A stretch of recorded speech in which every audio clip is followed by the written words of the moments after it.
তো just now একটা update পেলাম, ভাবলাম তোমাদের সকলের সাথে শেয়ার করি। সেটা হলো যে শোনা যাচ্ছে মেহুনার সিকুয়েল আসতে পারে। আপাতত মেহুনা 2 নামে একটা ড্রাফট রেডি করা হচ্ছে। যে আইডিয়াটা ফারাহ খান ক্র্যাক করেছে, সেই আইডিয়াটা ইনিশিয়ালি শাহরুখ খানকে যেটা শুনিয়েছে, শাহরুখ খানের খুব ভালো লেগেছে। সে বলেছে যে প্রপার একটা স্ক্রিন প্লে দিয়ে একটা স্ক্রিপ্ট রেডি করে একটা ফার্স্ট ড্রাফট রেডি করে তার কাছে আসতে, এবং 2025 সালের মাঝামাঝি খুব সম্ভবত, আমি যে আর্টিকেলটা পড়লাম, যে সেই সময় হয়তো শাহরুখ খান এই ফাইনাল স্ক্রিপ্টটা শুনবে, মানে ফাইনাল যে গল্পটা ভাবা হয়েছে সেই গল্পটা লক করবে।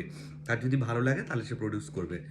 তো অনেক বছর আগে, এখনো মনে আছে মেহুনা, মানে আমি তখন অত বুঝতামও না, আহ, মানে হলে অ্যালাউ করছে না এই ধরনের সিনেমা দেখতে, তো আমি চারপাশে ডিভিডি প্লেয়ার ছিল, ডিভিডি খুঁজে বেড়াচ্ছিলাম। তখন জানতাম না যে সিনেমা যখন রিলিজ করে তার ডিভিডি আসতে অনেক বেশি সময় লাগে, 2 মাস 3 মাসও সময় লাগতো আগে, এখন তো খুব তাড়াতাড়ি চলে আসে। তো আমি ডিভিডি খুঁজে বেড়াচ্ছিলাম রিলিজের সময়, যে ভালো প্রিন্টে দেখবো, এই করবো এই করবো। মানে এতটাই বোকা ছিলাম নাকি পাগল ছিলাম কে জানে।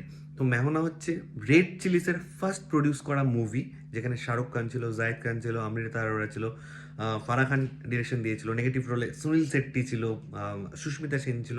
গানগুলো সুপার ছিল, এবং মেহনা কিন্তু আমার খুবই পছন্দের একটা সিনেমা।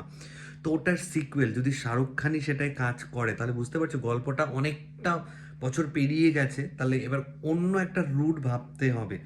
মানে জাস্ট নাম ভাঙিয়ে করার জন্য তারা করবে না, এটাও আর্টিকেলে লেখা ছিল, যে জাস্ট একটা হিট সিনেমার নাম ভাঙিয়ে সেটা সিকুয়েল করে সেটা তারা করতে চাইছে না। একটা প্রপার রুট চাইছে, হ্যাঁ এই রুটে গল্পটা এত বছর পরে এগোতে পারে।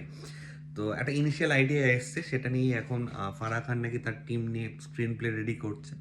বেসিক ডায়লগ কিছু বসিয়ে শাহরুখ খানকে স্ক্রিপ্টটা ন্যারেট করবে, ফার্স্ট ড্রাফট যেটাকে বলে আর কি। তারপর তো সার্টেন চেঞ্জেস হতেই থাকবে যদি পছন্দ হয়।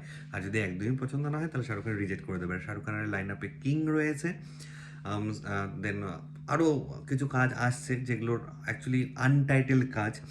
পাঠান 2ও আসবে ওয়ার অফ ইউনিভার্স থেকে। তো তোমাদের কার কেমন লাগছে মেহনা 2-র গল্প, কি হতে পারে, তোমরা কে কি প্রেডিক্ট করছো প্লিজ নিচে কমেন্ট করে জানাও।